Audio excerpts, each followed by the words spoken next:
And one really major part of fighting games in tournament gameplay has always been sandbagging. Sandbagging has been just this huge, huge entity in tournaments, and it's been there for a really long time. And I think it's important to kind of examine this part of tournament gameplay very closely. Now, I'm sure everyone's experienced sandbagging in some way, and a lot of people are idiots and they don't even realize they've been sandbagged. Like, you'll talk to someone after a tournament, and they'll be like, yo, I don't know how I fucking lost to that guy. I beat his ass in casuals, and, I don't know what happened. I'll tell you what happened, you dipshit. He was sandbagging you so good that you didn't even realize you got sandbagged. You still think you're better than him after he whooped your ass in tournament. And, it's important that you realize, okay, sandbagging exists. You can assume everybody does it. And on the topic, I have a few stories I want to tell about sandbagging that I've experienced in my life, and there are several different types of sandbagging. So the first story I want to tell is of Tidy Whitey versus Tom Hilfiger in Tekken 4 SoCal Regionals. Now, for those of you who don't know, Tidy Whitey is a faggot. And no, I'm just kidding. He was one of the best. He was the best Marduk player in the United States in Tekken 4. And Tom Hilfiger obviously was one of the best Tekken 4 player in the world, I believe. And this is when the game was obviously just out in arcades, and Tom was still playing Paul. And the day before SoCal Regionals, Tom Hilfiger was playing against Tidy Whitey. And Tidy Whitey told me that what he did is he intentionally let Tom's Paul hit him with every falling leaf, which is down 4-2. He just let him hit with down 4-2 every time. And every throw that Tom Hilfiger did, he intentionally didn't break. So in Tom's mind, he was thinking that, wow, this guy, he never ducks, and he can't break any throws. This is going to be an easy win. And obviously, Tidy Whitey was planting the seed in Tom's mind. So that Inception shit right exactly. there. I don't want to talk about that. So yeah, obviously he was planting the seed, and the next day in grand finals it was Tom Hilfiger against Tidy Whitey, and that's exactly what happened. Tom was like, I'm just gonna throw this guy and I'm gonna do falling leaf all day, and Tidy Whitey goes just down 1+2, which is the high crushing shoulder, under every throw, and he just ducks a bunch of times, and he just kicks the shit out of Tom, and Tom just gets rolled up. And that's one type of sandbagging, where you play the guy that you think you're going to play before the tournament, and you make him think that you have certain tendencies that you don't really have. Now, and I've experienced this too in the past, where I've played someone in the past, and you intentionally do something over and over again to make them think, oh, all this guy does is this one thing. And then when it comes down to business, it's really hard to shake this thing that's been planted in their head. You can't just shake it off in 2 out of 3. Because basically, like when you're playing Tekken, you kind of make you have your own mental notebook on this player's tendencies, and it's like, oh, this guy never ducks. That's right. Tomorrow when I play him in a tournament, I'm gonna just get him with lows all day. But it's like, fuck, he just mind fucked me because he was planning that the whole time. Yeah, and one of the most difficult things to get out of is a mind fuck. When you get mind fucked, it's like, it's over. Your equilibrium is gone, and you have no idea what to do. It takes like a whole, a session of just thinking about this shit to shake that. And you can't do it in a tournament match. 2 out of 3, you're toast. And that's one of the reasons why it's so important to expect sandbagging. You have to expect it. Now, another story I want to tell is when I was in France for Soul Calibur 2 Worlds, at that time, there was no YouTube, and the way the timeline went was the best French player, Dan the Knight, had come over here to EVO, and he kicked the shit out of me. And then he went back to France, and 6 months went by. And during that 6 months, nobody in France knew what I was doing, who I was playing, what character I was using. It's because there was no YouTube. So what happened was, when I arrived in France, I'm playing casuals before the tournament, and I'm playing Dan the Knight, and the rest of the French players and everyone else, and I'm using Yoshimitsu.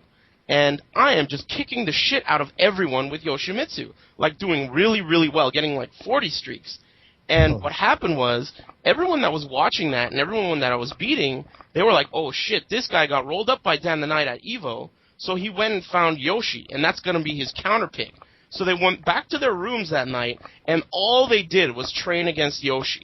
They're like, damn, Aris is a Yoshi player now, and he's going to beat us with Yoshi.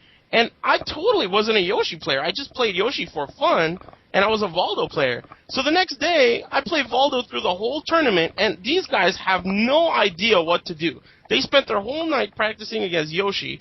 I'm playing Valdo, and I'm just kicking the shit out of everyone. I think I beat them. It's that bait and switch, man. Exactly. Bait and fucking switch, you know? And so that's exactly what happened. And you got to be prepared for that. And they weren't prepared for that, you know? If someone's playing a character, you know, these days you kind of know who everyone's main is because of YouTube. I mean, the high-profile players, you could just watch their videos.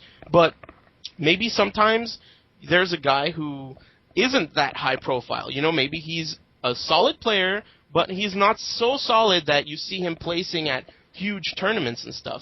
You got to be prepared to where you play this guy in casuals before the tournament, and he's playing fucking Raven or something. You got to be prepared. This guy may be totally sandbagging you, and he's a really good Lars player, or he's a Bob player. You know, you got to be ready. And like I said, there are several different types of sandbagging, and one other story I want to tell is Jin Kid from Texas, who is one of the best Mishima players I've ever played. I believe it was at EC6, in Irvine, where I played him before the tournament. And this is in Tekken DR days, right? Yeah, Tekken 5 DR.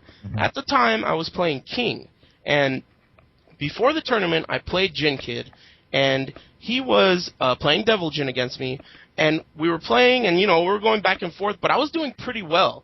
And for some reason, I didn't think that he was sandbagging just because he was playing Devil Jin.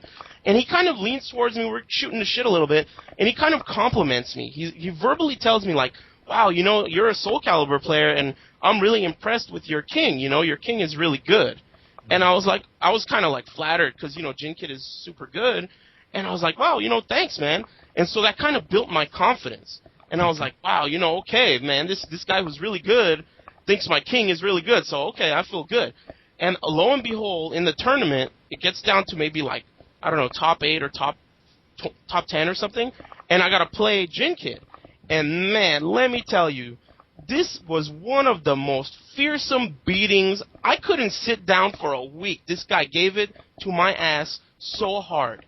This guy kicked the shit out of me so badly. I think you can still watch the video on YouTube. Devil Jin against my King. He just kicks the shit out of me, and while I was playing, like the first 2 rounds that went by where he just fucking puts an electric on my prostate, you know, I mean, he kicks my ass so bad that I'm thinking, after 2 rounds, I'm thinking, man, this guy really fucking pulled the wool over my eyes, you know, like, he never thought I was good at all. He thought I was a piece of shit from the beginning, and now he's showing it, you know, so lessons learned. I mean, everyone listening to this, learn from the lessons I've learned. You know, I've been there. I've been playing in tournaments for a really long time. Be prepared for sandbagging. Everyone does it. If they don't do it, assume that they're doing it. Always give people credit. If you know, it's easy to just be like, oh, you know, I played that guy in casuals, or even after a tournament. I played that guy in a 1st to 10 after the tournament, and I whooped his ass. Two months later, you play that same guy that you know whooped on in another tournament, and he fucks you up. So don't think like just because you beat this guy in a 1st to 10, or because you beat him in casuals before the tournament, that he's not good or that you're good. Because it's that mentality that's gonna get you fucked. Like when it counts, you know, it's always safe to assume that it's a trap. This is Art of War shit, Mike. Art of War. You gotta always assume it's a trap, man, because you don't want to get fucked up, dude. It happens all the time. I mean, are there any... I mean, I don't know if you... I personally really look for this kind of thing because it's what interests me in fighting games. I'm always looking for, you know, these types of psychological things that happen. I mean, have you experienced anything like this, Mike? I mean, there's certain things that, like, I do. Like, let's say before we play in, like, a major tournament or something. Mm-hmm. Like... I think, like, when East Coast came over here for that little SoCal tournament, and, like, when 725 came down here for one of those 2v2s, like, last year for when BR was just released or something. Mm-hmm. like when I would play those guys, they generally know which character I'm gonna play, right? Yeah. But because all that YouTube stuff, but Exactly. it's like I play so many characters on the side anyway, so it's just like when it gets to the point where I'm playing them in casuals, I will do that character bait and switch thing you do. Exactly, yeah.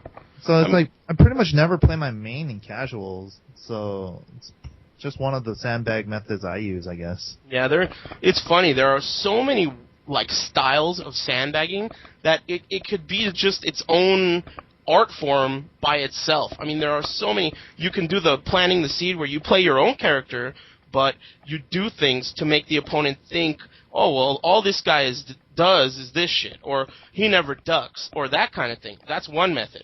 Or you could play a totally different character. That's another method. Or you could do the Jin Kid method where you compliment the guy and verbally... False hope. Exactly. Verbally and psychologically, you give this guy hope, and he has no hope.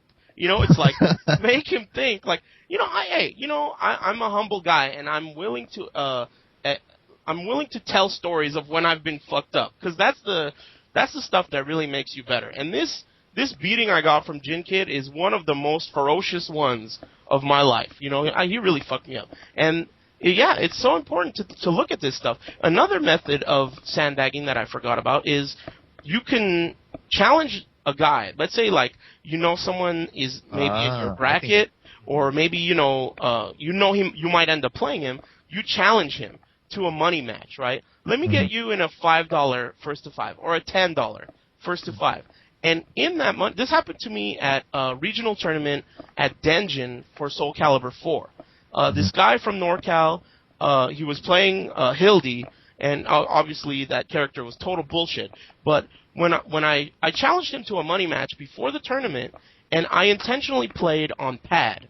Now, I'm not a pad player, but the reason I played on pad is because my movement is shitty on pad, whether I like it or not, and I can only break B throws, which is a 2 throw in Tekken. I can't break 1 throws. I don't know why. I just can't do it. So when I played him in casuals, I threw that money match. I was like, I'll pay this guy $5 to plant this seed. So every time he threw me, I never broke a 1 throw, only broke 2 throws, and I couldn't move. And then when I played him the next day in winner's bracket, I was moving really well, and I knew that he was just going to throw with 1. And I broke the 1 every time. And I ended up beating him in winner's bracket, but then he came back and beat me in grand finals because he's a cheap son of a bitch, and Hildy is a brokey character. But regardless, I made my point, and I beat him in winner's bracket when it was thought that he was unbeatable. And that part of the reason I beat him is because of that, planting the seed that I did. And so, like I said, it's really important to be careful and assume it's a trap. We could go on about this for so long, but, that's the emphasis I wanted to put on it. Now, unless you have anything to add on sandbagging, we could just move on to the next thing we want to talk about. I think we pretty much covered it, the 3 types. Like, the first one's, like, Inception. The second one will be the bait and switch, and the third one will be the false hope. So just be careful for all the different kinds of sandbagging. Yeah, and there's also, paying for sandbagging. You can $5, it's worth it sometimes, unless, you're a cheapskate. To me, it's worth it. $5. It's just an investment for later in the tournament. Exactly. You're buying a tournament win there, in a sense, you know? So, yeah, there's many different methods, and I'm sure there are a shitload of stories out there, like the ones I've just told. And they're very interesting, and I'm always keeping my eyes open for stuff like that, because I really like that stuff.